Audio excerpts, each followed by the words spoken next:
So I've been fixing y'all's beats for a while now, and I'm tired of hearing your booty bun dirt water melodies. So I thought I'd do like a melody video. It's been a little while since I've done a melody video, so why not? And someone specifically asked me for like a dark trap melody, so I guess that's what I'm gonna kind of make. But like this kind of applies to all melodies. Like once you know how to make melodies, you can make melodies. You know what I mean? I'm already in D minor, so I'm just gonna stick with D minor. And I'm just gonna start out with my bass notes. I'm gonna keep it pretty simple.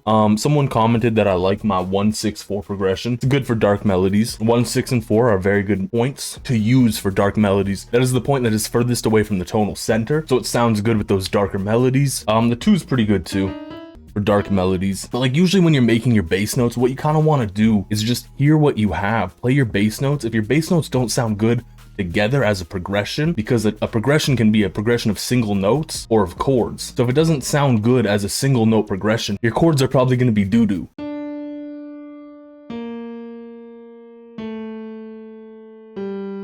Yeah, I'm just gonna turn that into some triads. Let's bring that down an octave though, and then we'll build around the triads. That's typically what I like to do. Like I have my bass notes here, right? We can pitch that up an octave.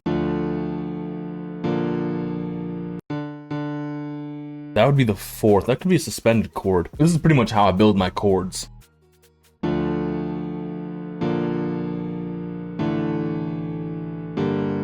And this is kind of where I change stuff up. I listen to my chord motion as a whole, and you gotta envision it almost like it's like moving. And you need to think about where it's moving to. Like there, it moves up, but I kind of, the way I'm thinking of it, I want it to move down. I hope that makes some kind of sense. And you can kind of still see that with the notes.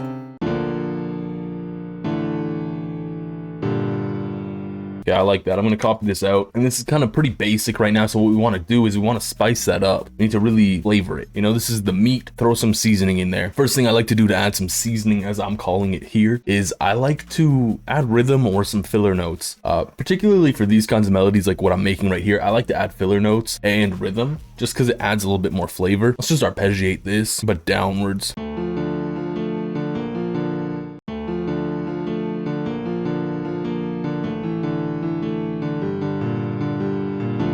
And on that last one, I feel like it should go somewhere different. On your 4th and 8th bar, that's where you can get most creative with your melody. It's the end. You need something to signal that something else is coming or that it's the end. Let's copy that over.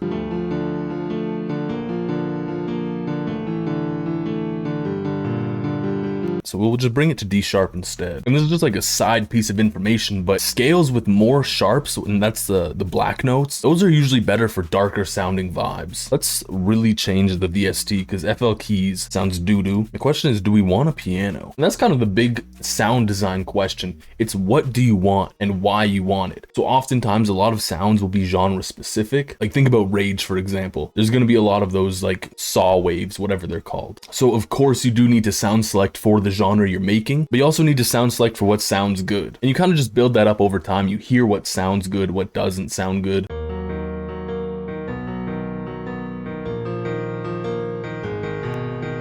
I'm just gonna slap RC20 on there because I feel like it'll sauce it up.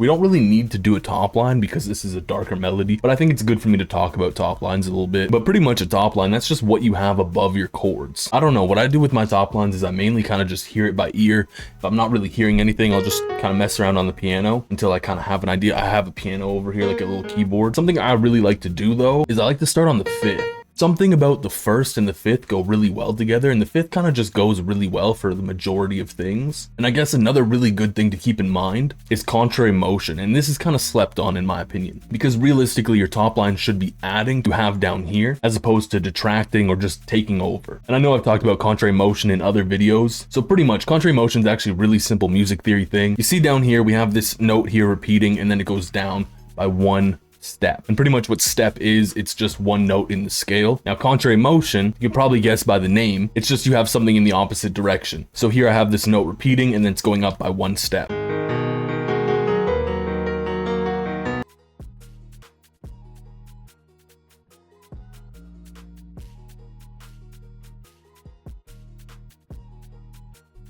Another really good trick to keep in mind for your top lines is just make a 2-bar pattern, copy it over, and change up the rhythm a little bit, change up what you have a bit. You don't really usually change up the rhythm, but sometimes you can. Like on the 4th bar, that's where you would change it up. So instead of having this, I would just change this up somehow. And then you just change up the notes a little bit, give it some variation. Rhythmically, you kind of want to keep it similar throughout, especially for rap, because rap is a much more rhythmic genre.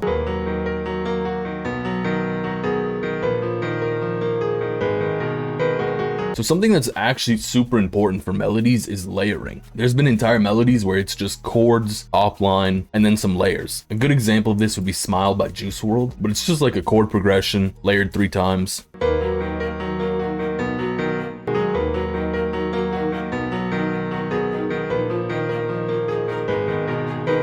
So I'm counting this as layering because it's just playing the chord notes.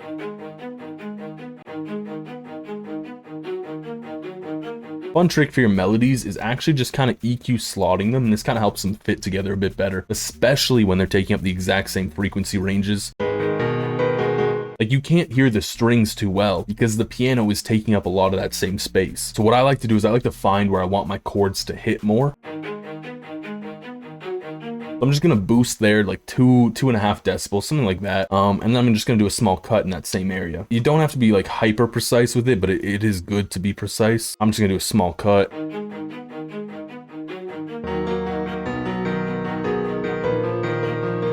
then I'm gonna turn this down a bit. It's kind of loud. Another trick you can do to make more space in your melody is just put something in stereo, like stereo separate it a little bit. Let's just keep throwing contact in there. When I add one string, I like to just keep adding more. Something I do like to do is just layer the bass notes.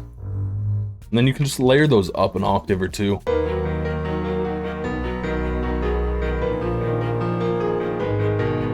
Yeah, I just want this to fill up some lower frequencies and kind of make the melody sound more full. I want X-Band, and Faded kind of showed me this. This is a fire preset, natural section. And I'm just gonna layer some of the bass notes here. The melody's kind of taking up a bit too much low end already. I'm just gonna cut a bit of that.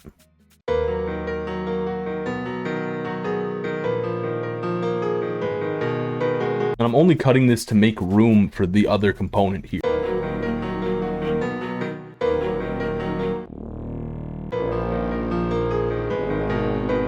This might just sound best on these last 2 bars. Because at the end, it's signaling that the change is coming, that the start is coming, that something is coming. Yeah, we need that. This is a 1-shot, by the way. Let's just do a bell stutter. Bell stutters always go so hard. Because I have these 2 lower frequency elements and they're kind of taking up a lot of the same space, one thing I'm going to do is I'm going to pan them from one side and I'm going to pan the other to the other side. And this is just another way you can make more space in your melody.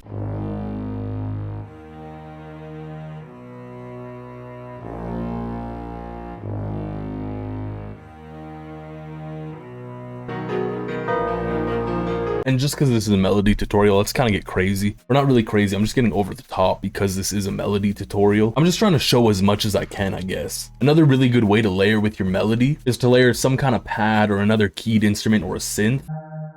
So I'm just gonna layer the chords with this.